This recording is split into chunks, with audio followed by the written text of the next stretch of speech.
Hei, olen Pirjo Pärnänen, Lingora suuhuuhteen kehittäjä. Olen kehittänyt Lingora suuhuuhdetta turvalliseksi ja luonnolliseksi tuotteeksi suun omahoidon tueksi ja tutkinut sitä noin 15 vuoden ajan, laboratorio- sekä kliinisin kokein.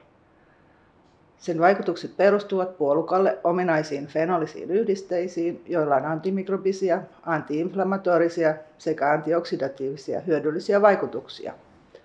Puolukkamehun luontaisia sokereita on vähennetty patentoidulla menetelmällä suukäyttöön turvalliselle tasolle. Ei aiheuta hampaiden eroosioita eikä väriä. Lingora auttaa suun terveyden ylläpidossa monin tavoin.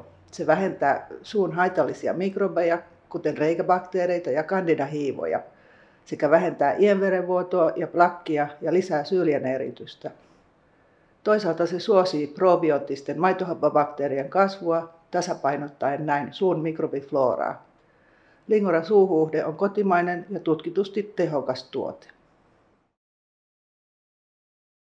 Hampaat harjataan ensin ja puhdistetaan hammasvälit.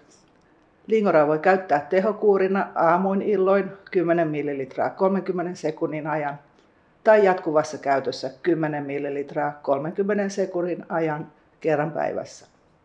Se ei sisällä lisäaineita eikä ole haitallista nieltynä.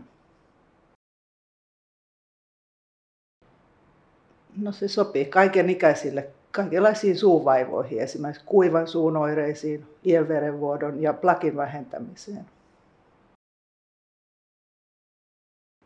Plakin ja ienverenvuodon määrä vähenee merkittävästi ja hampaat tuntuvat puhtailta ja kuivan suun oireet helpottavat ja limakalvo-oireet lievittyvät.